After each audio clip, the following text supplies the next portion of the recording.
Let's get started. Hi there everybody, Louis here from Hecker's Garden Centre, and it's that time of year again, time to start pruning your roses. A question we get asked a lot is, when should I prune my roses? And now is the perfect time of the year, in July, beginning August. Winter's almost over, spring's showing its signs already, so now is the time to prune. What you'll need for pruning: your trusty secateurs. Make sure that they're sharp and clean.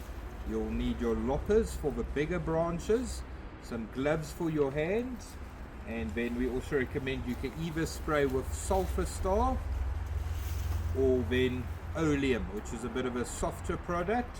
And then we also recommend cleaning or covering your pruning wounds with Steri-Seal. So today we're going to be pruning a nice big iceberg bush that's been in the garden for 10 plus years. See, it's gotten quite big, so we've got to give it quite a pruning this year to get it back into shape and to also give us more flowers. Moving on to the next one, why do we prune? Main reason for pruning, especially on roses, is to encourage more flowers, give you a neater bush. So as we can see, this one's quite a bit overgrown already. We want to have it a bit shorter and for it to give us more flowers this coming season. Some top tips for pruning: always remember your 3Ds. First one, always cut out any dead, diseased or dying growth, and then also cut out any growth that crosses. So we'll have a look at that now. So to get started off, I always prefer going in with a lopper first. That allows us to do our big cuts first, and then we can go in with a secateur for the finer detail later. So if we look at this bush, my first cut would be this nice big branch here coming from the base there. Reason for wanting to cut it out, you can see it's already crossing with this one, so we want to have this one on its own. Let's cut this one out completely. Next up, I'll be cutting out this branch. We can see this growth is coming up and going back into the bush, so I think it's going to be better. Let's cut this one out completely.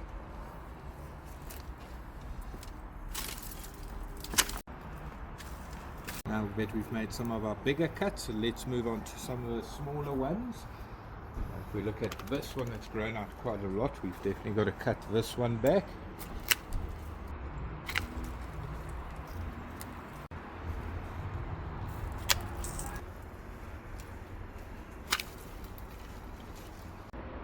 Now that we've done some of our bigger cuts, let's move in with a secateur.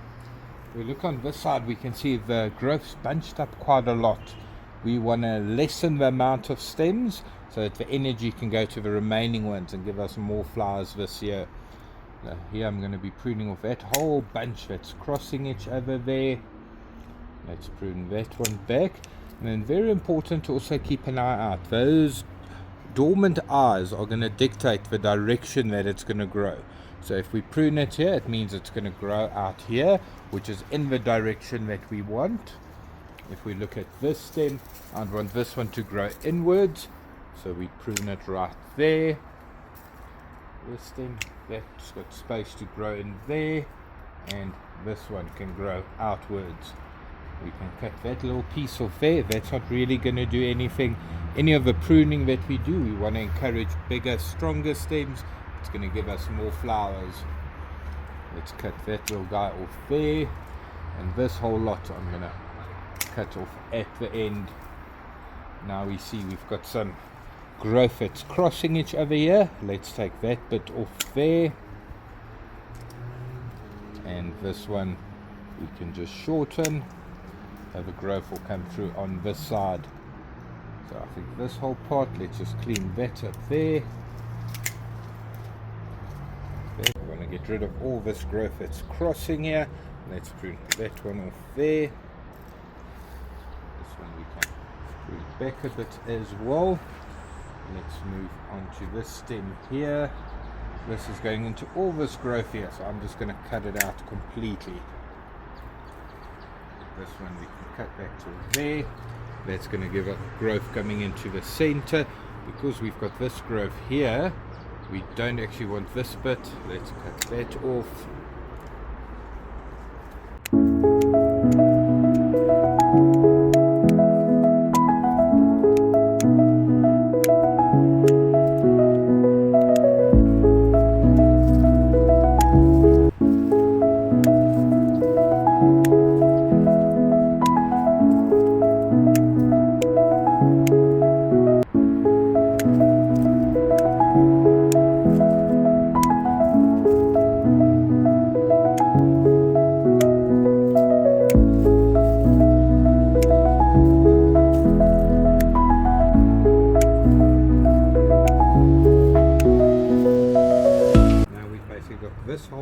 section finished off.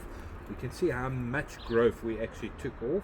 But again, the rule of thumb of roses would be the more you prune, the more they flower. Just a word of caution, don't always cut back too much into the old growth. It won't always reshoot from the old growth, but cutting back into the green growth, you're always going to get fresh growth from there.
Too much toward the house, so when we do our pruning we can actually get it to grow out away from the house again.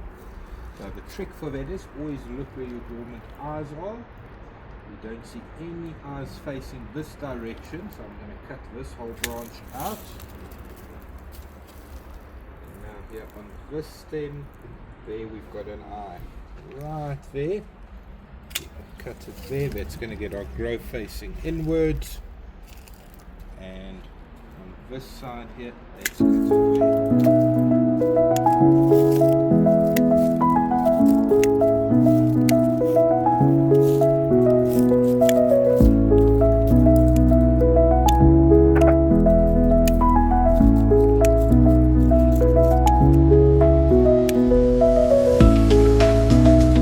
Hi guys, I actually want to show you on this bottom branch right here. We see it's got a lot of spindly growth on it. I actually think it's going to be better to take it off right at the base. Let's see if a lopper is going to do it, otherwise we'll use a saw. Hang on, don't actually do what I did there and use a lopper for those big branches. Anything that's bigger than your thumb, rather use a saw on it.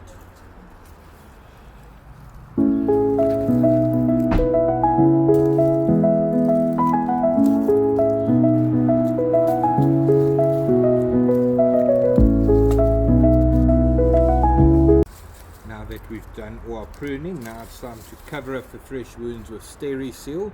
Nice thing I like about the Steri-Seal, it's got an added anti-fungicidal ingredient that stops any diseases like dieback getting into your roses. Let's get started.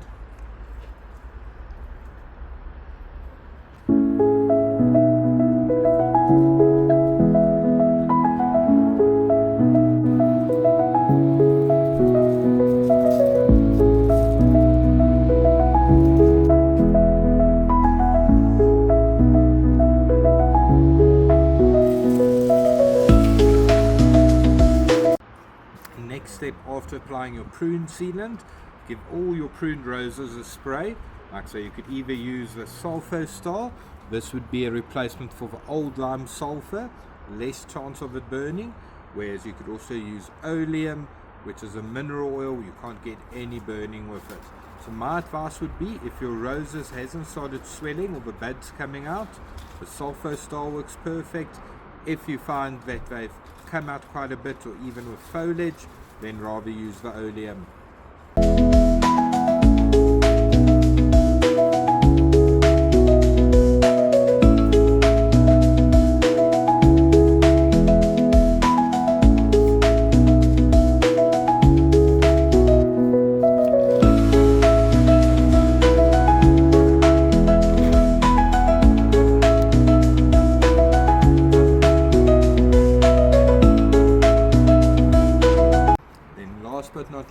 remember to feed your roses. The better they get fed, the better they'll flower. I'd recommend using the Talborn 315. This has got enough potassium to get your roses flowering at their best, and you'll have an abundance of blooms in no time.